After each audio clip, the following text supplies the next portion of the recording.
Hi everyone, myself Varshini and the topic we are going to discuss today is plant families. The plant families ఇప్పుడు నేను తెలుగులో discuss చేస్తాను. తెలుగులో అంటే it's not completely Telugu plus English something like that. And okay, కొంచెం speed మాట్లాడుతున్నాను అనుకుంటా, but I will slow my self. Okay, what the thing I just want discuss here is plant families. Plant families మనందరికీ చాలా difficult టాపిక్లా అనిపిస్తుంది, ఎందుకంటే అందులో గుర్తుపెట్టుకోవాల్సినవి చాలా ఉన్నాయి. ఆ ఫ్లోరల్ ఫార్ములాస్ ఎలా గుర్తుపెట్టుకుంటాం, ఫ్లోరల్ డయాగ్రామ్స్, ఇంకా న్యూ ఫ్యామిలీస్ యాడ్ అయ్యాయి. అసలు వాటి గురించి అయితే ఎన్సీఆర్టీలో లేదు, ఎంతవరకు నేర్చుకోవాలి, అసలు what to do about that అన్నది మనకి ఎవరికి అసలు అర్థం కాదు. బేసిక్గా న్యూ ఫ్యామిలీస్ గురించి అసలే అర్థం కాదు. అండ్ ఎవ్రీథింగ్ డీటెయిల్డ్గా నేర్చుకుంటే చాలా టైం వేస్ట్ అవుద్ది. అండ్ ప్రాబబ్లీ మీ ఓన్గా మీరు ఎన్సీఆర్టీలో చదువుతుంటే లైక్ హర్బ్స్ స్టబ్స్ అవన్నీ ప్రతిదాన్ని గుర్తుపెట్టుకోవాలంటే చాలా టైం వేస్ట్ అవుతుంది. దాని బదులు ఇంకో 2-3 చాప్టర్లు అవుతాయేమో అన్న ఫీలింగ్ వస్తుంది. అదే ఈ ప్లాంట్ ఫ్యామిలీస్ గురించి. మొత్తం మార్ఫాలజీలో the most difficult one is this. మిగతా ఎగ్జాంపుల్స్ గుర్తుపెట్టుకోవాలంటే మార్ఫాలజీలో ట్రిక్స్ అలాంటివి ఏవైనా యూజ్ చేసి గుర్తుపెట్టుకుంటాం, ఈస్టివేషన్ అయినా ప్లసెంటేషన్ అయినా. కానీ ప్లాంట్ ఫ్యామిలీస్కి కొంచెం డిఫికల్ట్ అవుద్ది. So now we're going to discuss this topic today. దీన్ని కొంచెం ఈజీ చేద్దాం. అండ్ దీన్ని అతిగా డీటెయిల్ అవసరం లేదు. దీని నుంచి వచ్చే ఒక క్వశ్చన్ కోసము అండ్ పక్కా చదివినా ఇలా నుంచి వస్తుంది, నేను చెప్పిన దాంట్లో నుంచి వస్తుంది. కానీ ఆ ఒక్క క్వశ్చన్ కోసం మొత్తం బట్టి కొట్టేస్తాను, మొత్తం ఎవ్రీ సింగిల్ వర్డ్ పట్టుకుంటాను అంటే కుదరదు. So just learn what I have set. And ఇప్పుడు ప్లాంట్ ఫ్యామిలీస్లో ఫస్ట్లీ మనకి వాటిని డిస్కస్ చేయాలంటే semi technical description of flowering plant మనకు తెలిసి ఉండాలి. అదే మనకి ఎన్సీఆర్టీలో ఫస్ట్ ఇక్కడ నుంచే స్టార్ట్ అవుద్ది. అంటే మనం ఒక ఫ్లవరింగ్ ప్లాంట్ని డిస్క్రైబ్ చేయాలి అంటే what are the things we are gonna use అన్నది. సో సింపుల్ సైంటిఫిక్ లాంగ్వేజ్లో ఇది ఉంటుంది అనమాట, బ్రీఫ్గా, అంటే పైన ఎక్స్ప్లెనేషన్ లాగా, అంటే అతిగా మొత్తం కాకుండా అన్నట్టుగా ఉంటుంది ఫస్ట్ లైన్. అలా ఇట్ షుడ్ బి.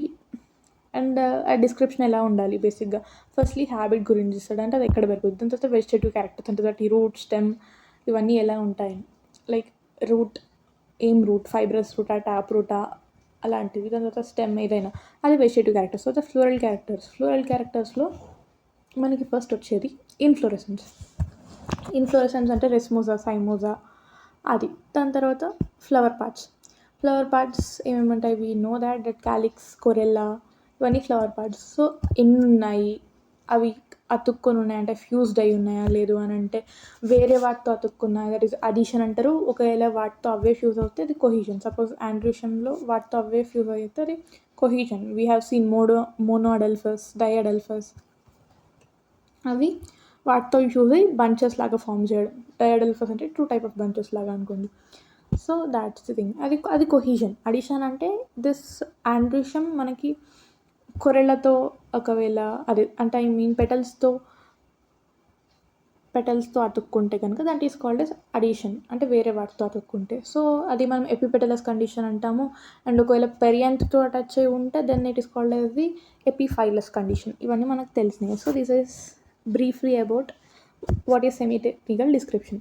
అయితే ఇప్పుడు మనం చూడాల్సింది ఏంటంటే, ఈ సెమీ టెక్నికల్ డిస్క్రిప్షన్లో మనం floral formula and floral diagram involve చేస్తాము.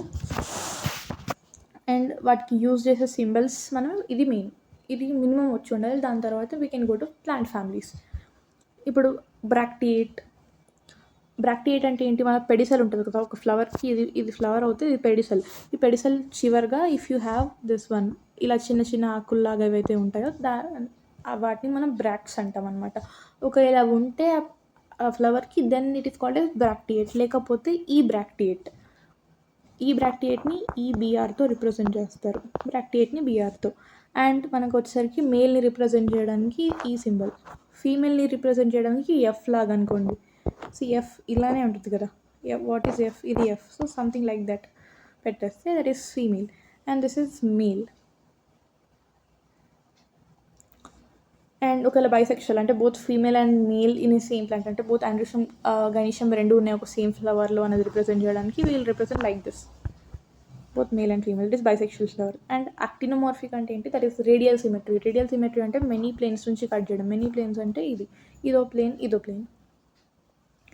అండ్ జైగోమార్ఫిక్ అంటే ఏంటి, ఓన్లీ వన్ ప్లేన్లో కట్ చేయడం. వన్ ప్లేన్లో అంటే ఏంటి, just minute, I let us this.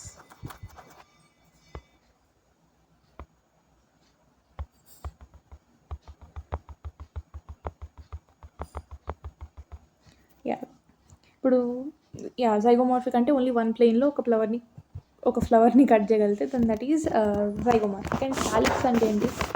Calyx spelling C తోటే స్టార్ట్ అవుద్ది, మన కొరెల్లా స్పెల్లింగ్ కూడా సి తోటే స్టార్ట్ అవుద్ది. బట్ వీ హ్యావ్ టు మనం డిఫరెంట్గా చూపించాలి కాబట్టి క్యాలిక్స్ని కేతో రిప్రజెంట్ చేస్తాము అండ్ కొరెల్లాని సితో రిప్రజెంట్ చేస్తాం అనమాట. కొరెల్లా అంటే పెటల్స్, క్యాలిక్స్ అంటే సెపల్స్. సెపల్స్ అంటే ఏంటో తెలుసు కదా, బయట గ్రీన్ కలర్లా ఉండేటివి. అండ్ పెటల్స్ అంటే obviously we all know petals అంటే అదే, ఇప్పుడు వీ నో దట్ రైట్. దాని తర్వాత పెరియంత్. పెరియంత్ అంటే టెపల్స్ అని అంటాం. టెపల్స్ యొక్క యూనియనే పెరియంత్. కొరెల్లా ఏంటి? పెటల్స్ యొక్క యూనియన్. క్యాలిక్స్ సెపల్స్ యొక్క యూనియన్. పెరియంత్ టెపల్స్ అంటే ఏంటి? Tepals are something when both sepal and petals are fused, అంటే వాటిని మనం డిఫరెన్షియేట్ చేయలేకుండా ఒకటే ఉంటే then that is called as perianth. మనం లిల్లీలో చూస్తాం అది. And androecium, we know that our stamen ఏదైతే ఉందో that is anther and filament. ఈ స్టామెన్స్ అన్నీ ఒక యూనియన్గా కలుస్తే దాన్ని that is androecium. And gynoecium ఏంటి? Gynoecium we know that is our carpel ఏదైతే ఉందో ఇలా. ఇవన్నీ కార్పెల్స్ని కంబైన్ అయ్యి, లేకపోతే ఒక కార్పెల్ని కూడా we can call it, but group of union థింగ్స్ని వీ విల్ టర్మ్ గైనీషియం. అది. దాని తర్వాత what is superior ovary, inferior ovary. This is the ovary మనకు తెలుసు. అయితే ఈ ఓవరీ అనేటిది అన్నీ ఇప్పుడు క్యాలిక్స్, కొరెల్లాతో కంపేర్ చేసుకుంటే అది పైకి ఉంటే దాని that is the superior ovary. అప్పుడు హైపోగైనస్ కండిషన్ అంటారంట. హైపోగైనస్ ఏంటంటే అన్ని గైనీషియం కిందనే ఉన్నాయి. హైపో అంటే all other parts are below the gynoecium. అదే మనకి ఇప్పుడు ఇన్ఫీరియర్ ఓవరీ అంటే ఏంటి? దట్ ఈస్ ఓవరీ అన్నిటి కింద తక్కువగా ఉంది. అంటే ఈ పెటల్స్ అయినా సెపల్స్ అయినా ఏవైనా దానికంటే ఎక్కువ పొజిషన్లో ఉన్నాయి. లైక్ ఇప్పుడు ఇదొక ఫ్లవర్ అని మనం మెన్షన్ చేస్తే ఈ సెపల్స్ పెటల్స్ ఒక పైకి ఉంటే then that is the inferior ovary or hypogynous condition, epigynous condition. That is they are above the gynoecium అని అర్థం ఎపిగైనస్ అంటే. And then next coming to the point. So this is how you represent the superior ovary and this is how you represent the inferior ovary. ఇవి మాత్రం మనకి ఖచ్చితంగా వచ్చి ఉండాలి. And then ఇప్పుడు నెక్స్ట్ టాపిక్ ఏంటి? ఐ సెడ్ కదా, ఇప్పుడు ఒకవేళ ఏదైతే ఆండ్రీషియం ఉన్నాయో అవి దట్ ఈస్ స్టామెన్స్ ఒకవేళ ఏవైతే వాటితో అవే ఫ్యూజ్ అయ్యాయి అనుకో, suppose the stamens are actually fuse with themselves, then this is called as in condition that is adelphous, like mono adelphous, di adelphous. ఇప్పుడు బేసిక్లీ అడల్ఫస్ అంటే ఏంటంటే దెర్ ఈస్ అనదర్ పేర్ like this, ఇంకో పేరు కూడా ఉంది అండ్ ఇది ఇంకో పేరు, సపోజ్ పక్కకు యాక్చువల్గా చెప్పాలంటే. సో ఇదొక bunch. So this is called as diadelphous లాగా వస్తుంది అనమాట. సో ఒకవేళ వాటితో అవి ఫ్యూజ్ అవుతే మనం we'll use bracket. Suppose there are 3 stamens which are fused with themselves, then we use this symbol. Or if we have androecium or the stamen fused with the corella, the androecium is actually fused with the corella అయితే కనుక then we will be using this symbol corella and this is the androecium. ఈ symbol use చేస్తాం అన్నమాట.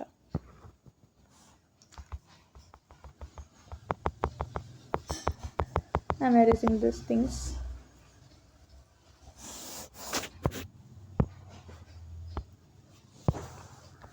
Next point, the bracket use చేస్తాం ఫ్యూజన్ని లేకపోతే కొహిజన్ని indicate చేయడానికి అండ్ అడిషన్ని ఇండికేట్ చేయడానికి. Like we'll be drawing a line. And ఇక్కడ నేను చెప్పబోయే important points that you can get only in my thing are ఈ 2 పాయింట్స్.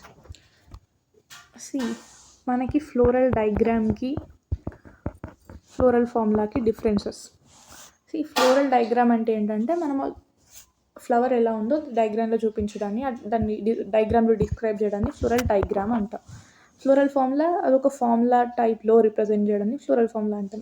ఫ్లోరల్ డయాగ్రామ్లో ఏం ఎక్కువ పాజిటివ్స్ ఉన్నాయి, ఫ్లోరల్ ఫార్ములాలో ఏది ఎక్కువ పాజిటివ్ ఉంది? ఫ్లోరల్ ఫార్ములాలో ఏంటంటే మనము we can say whether it is a superior ovary or the inferior ovary like this by representing this. But with diagram we cannot conclude whether it is a superior or the inferior ovary.